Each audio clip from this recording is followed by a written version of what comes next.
Hey Patriots, are you sick and tired about hearing about all the fraud revolving learning centers in the United States? Let's take a quick dive into fraud in the United Kingdom. As we know, Keir Starmer's government, while it's primarily preoccupied with imprisoning people for mean tweets and social media content, it's turned out that for over a year, it's been a known fact that the First Lady of Sierra Leone still maintains her council flat, which for Americans is essentially the UK version of subsidized housing, meaning a woman who since 2018 has lived in the presidential palace with her husband in Sierra Leone refuses to give up her subsidized housing in London, the most expensive part to live in the United Kingdom. And yet she hoards this flat while in that particular part of London where this flat is located, 18,000 households are currently seeking out assistance with housing and are currently on the wait list.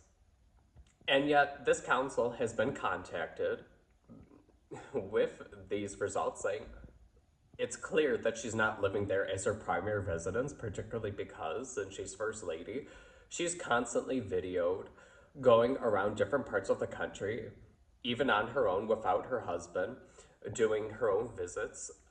And yet, this public housing is not seized from her. And yet it's clear that she's publishing on her own Facebook page, showing her going around in Sierra Leone, showing that she's in West Africa, that she's not even living within the United Kingdom. And yet her defense for all of this was, well, her children are British citizens and that she still pays the monthly rent. And that's not good enough. This public housing should have been seized from her last year when it became clear that it was not her primary residence.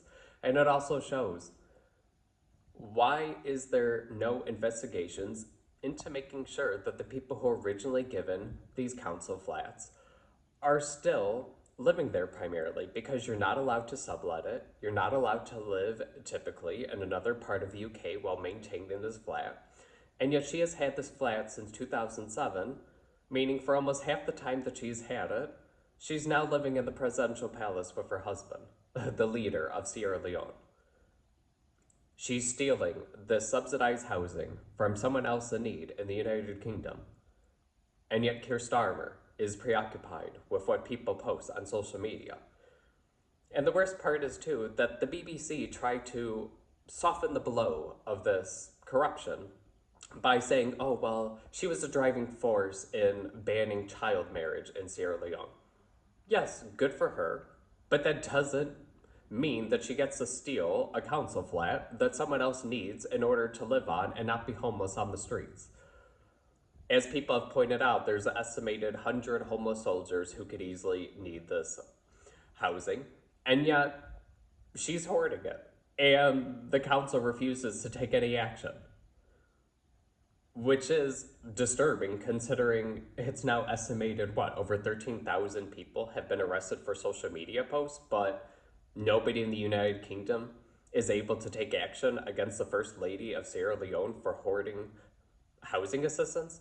And the worst part of this, too, is that besides living in the presidential palace, she has invested 2.1 million US dollars into luxury real estate in West Africa, meaning this is clearly not an individual in need of any assistance. And given the fact that she's invested all this money into luxury real estate, she has a place to go after her husband finishes his second term in 2028.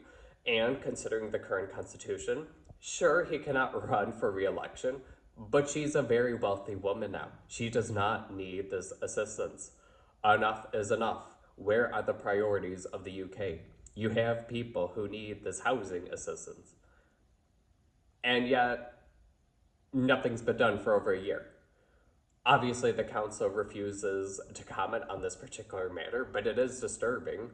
How many other cases are out there if the First Lady of Sierra Leone is so brazen herself to continue to hoard a council flat and refuse to give up the subsidized housing? How many other individuals are currently hoarding subsidized housing in the United Kingdom who do not need this anymore, and yet they refuse to give it back so the council could give it to someone else who's currently on the waiting list. So, Keir Starmer, you're shocked why you're not doing well in polls? This is part of it. And it's disgusting, too, that the BBC then essentially tried to soften the blow, saying, oh, well, this woman's faced her own personal problems. She's done some good in Sierra Leone. That's perfectly fine, but it's not excusable for her to steal public housing that somebody else needs in the UK simply because she pays the rest of the sum after the council contributes. Enough.